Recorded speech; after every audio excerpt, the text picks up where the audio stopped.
Տունիքում բացված հյուպատոսությունը ավտոմատ նշանակում է, որ մեր զորքերի թիկունքում ադրբեջանական, ասենք 1-2 գումարտակ է պահում։ Ես շարունակում եմ պնդել, որ Ռուսաստանի Դաշնության դիվանագիտական անձնագիրը պետք է հավասարվի ադրբեջանական հատուկ ծառայության վկայականի։ Նորից եմ կրկնում, Ռուսաստանի Դաշնության դիվանագիտական անձնագիրը հավասար է Ադրբեջանի հատուկ ծառայությունների վկայականի։ Խտացնում եք գույները, Չեմ խտացնում, ես համարում եմ, որ Հայաստանի Հանրապետությունը եւ Ռուսաստանի Դաշնությունը իր ամբողջ ծավալով պայմանագրային, Նիկոլի կողմից բարեկամական,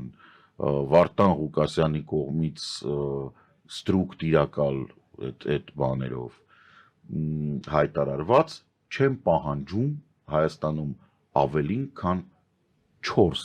ռուսաստանյան դիվանագետ։ 4։ Այն պարագայում, եթե մենք ունենք բազա 102, իսկ եթե հանում ենք 3։ 3, որովհետև բան չկա ստեղ։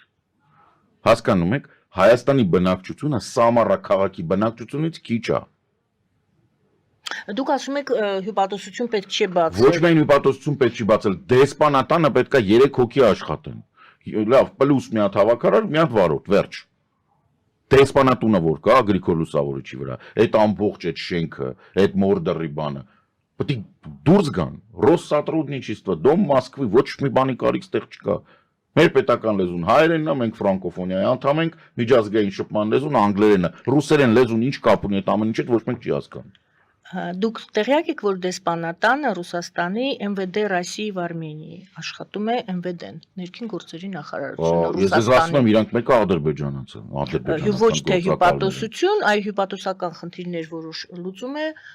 Ռուսաստանի ներքին գործերի նախարարությունը։ Նորից եմ ասում, իրանք պետք է վտարվեն Հայաստանից, Չէ, վերադառնանք։ Չգիտեմ, ինձ համար իրանք բոլորը, տեսեք, նորից եմ ասում, ինձ համար Ադրբեջանի արտաքին հետախուզության ղեկավարը դա իմ թշնամի երկրի, հակառակորդ երկրի, շատ բարձրացած, բայց շատ պարզ հասարակ բան է, որ ասենք պետք է ինքը իմ բանի նշանառության մեջ չհայտնի, որ տեսնեն 308-ով բան կանենք։ Ռուսաստանի, ընդ որում, եթե ես Իրան վնաս հասցնեմ, այդ թվում մարտի դաշտին, այդ ադրբեջանցում, ինձ բոլորը կասեն ապրես։ Եթե ես ապացույց եմ ներկայացնում, որ Ռուսաստանի դեսպանատան աշխատակից է, զբաղվում է մեր դիրքերի նկարանումով եւ դա տարածելով յանի լավ բան է անում, Yandex քարտեզների միջով, ինչ որ ձևերով։ Այսինքն ես ասում եմ, որ ախպեր, այս մարդը թուրքի գործակալը, ադրբեջանցու գործակալը, ես ստանում եմ հավասար առնվազն 1/3-ը ինձ հանում են դու ինչ ես խոսում, իրանք մեծ են Պուտինը, բարանց Ռուսաստան, Վարդանիկը, բան, սենց բաներ են սկսում խոսել։ Հայ ախպերը տենց չի։ Ռուսաստանը իրական թշնամի է։ Դուք հակառուսական տրամադրություններ եք սերմանում։ Ես Ռուսաստանը բոլոր երկրների, որոնք ընտրում են, նախընտրել են ժողովրդավարական զարգացման ճանապարհը, մարդու իրավունքների ապահովման ճանապարհը, ովքեր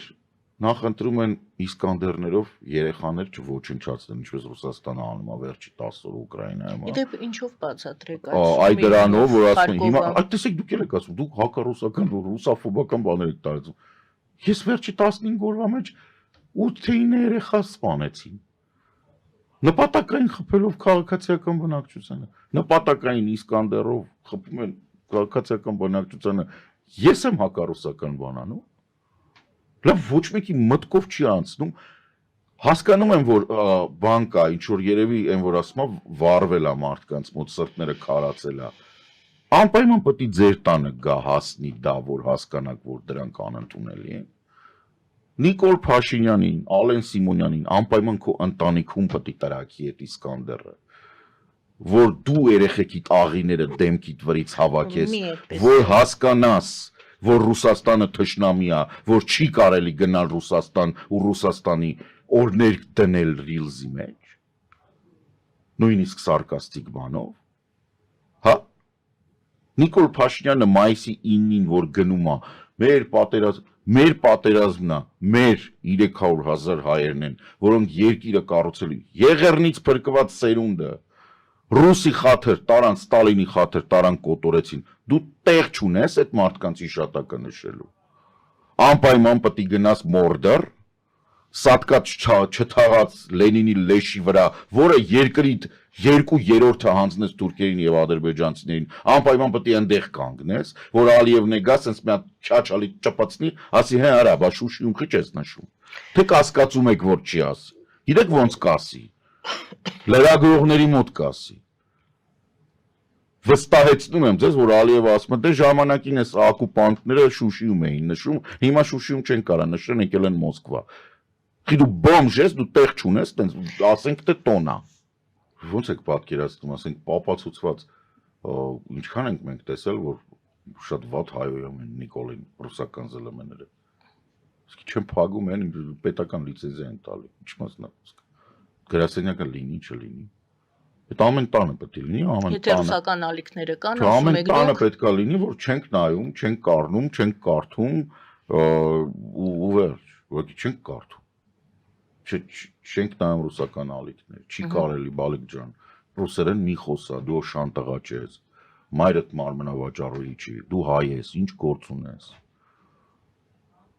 Նորմալ լեզուներ կան, խես երեխոտ ռուսական դպրոց տալիս։ Խես ռուսերեն, ռուսկի դոմը ինչ գործ ունի գյուղերում։ Ես ասում եմ, ես ժամանակները կանցնեմ, որ սկսենք թափ տալ, հələ որ նորմալ մի հատ կոնտրռազվեդկա լինի Հայաստանում, այնքան բաներ կբացահայտվեն։ Օրինակ։ Ջերմուկում 22 Պելոսի գալու, 22 թվականին, թե 22 թվականին Պելոսի այցից առաջ Ջերմուկում տեղի ունեցած գործողություններում ինչ էին անում տասնյակներով ռուսական տուրիստները Ջերմուկում։ Ու դրանից հետո ինչ էին անում իրանք Ջերմուկում։ Ինչ էին բարձրակ շենքերի վերևի հարկերում մնում։ Ինչ էին դուրս գալի պատերազմող երկրի առաջնագծից ասենք 2-3 կիլոմետրի մեջ բանով հեռադիտակներով ման գալի, որ տուրիստ են իրանք։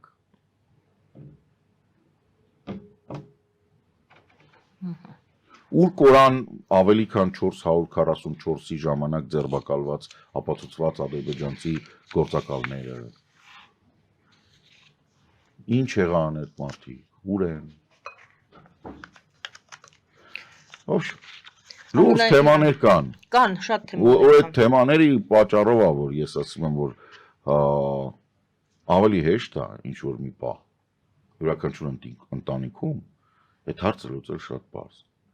Այսինքն յուրաքանչյուր մարդ իր համար պետք է լուծի այդ Յուրաքանչյուր մարդ, բայց որը այդտեղ գիտեք ոնց չէ ընտանիքում է, որովհետև ստա բանը ռուսական մուլտֆիլմ երեխային չի կարելի ցույց տալ։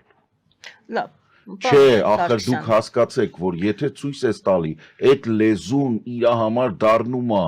ընդունելի եւ դրանից հետո, քանի որ իրանց բանը ռոպագանդան աշխատում է հզոր կերպով, երեխան, որ հետո գնում է դպրոց 7 տարեկանը, ինքը չգիտի ինչ է, ինքը էշեշ լսում է հետո ռուսական ալիքները ու ասում է ուկրաֆաշիստ։ Ու դու չես կարող էլ իրան պատժես, որտեվ մեղավորը իրա ծնողն է, որտեվ իրա ծնողը թողել է, որ ինքը մաշի իմիդվեց նայի կամ ֆիքսիկ նայի։ Դուք ամեն անգամ ինձ փորձում եք մեղադրել ինչ-որ բան, խորն է դա, դու հիմա դնում ես քո երկրի անվտանգության 20 տարի հետո քո երկրի անվտանգության հիմա արգելելով ռուսերենը, դու ապահովում ես, որ 20 տարի հետո քո զինվորը դիրքից չի փախնի, որովհետև Վարգոնզոյի ոտը կդրած մի հատ սև սատանա կգա կասի ինչ-որ մի բան։ Դու հենց հիմա ապահովում ես, որ երբեք Հայաստանի ոչ մի ղեկավար, այլևս մայիսի 9-ին չի գնա նշի այն տոնը ճակերտներով սատանայական տոնը, որ Հայաստանը եւ Եղեռնից փրկված հայերը ստիպված էին մարդկության դեմ հանցագործություններ գործել Լեհաստանում, որը Հիտլերի հետ համատեղ Ստալինը վերցրեց, գրավեց եւ գնդակահարեց լեհերին, ովքեր փախնում էին այսքոմ իրանց իմանալով Հիտլերից, ավելի վատ տեղ էին հայտնվում։ Ես կրկնում եմ, որ չկա այդտեղ բան նշելու, պատերազմը սկսել է 39 սեպտեմբերին, ավարտվել է 45 սեպտեմբերին, մայիսի 9-ին ոչ մի բանի մասին է։ Գերմանական գարնիզոնը Բերլինի կապիտուլացվել է մայիսի 7-ին, մայիսի 8-ին ամբողջ աշխարհը արդեն խաղաղության տոներ նշում։ Մայիսի 9-ը ոչ մի բանի մասին է։ Գոյություն չունի այտենց տոն, ոչ մի տեղ բացի այդ սատանայական երկրից։ Ախր դա հրեշ է, ոնց չեք հասկանում։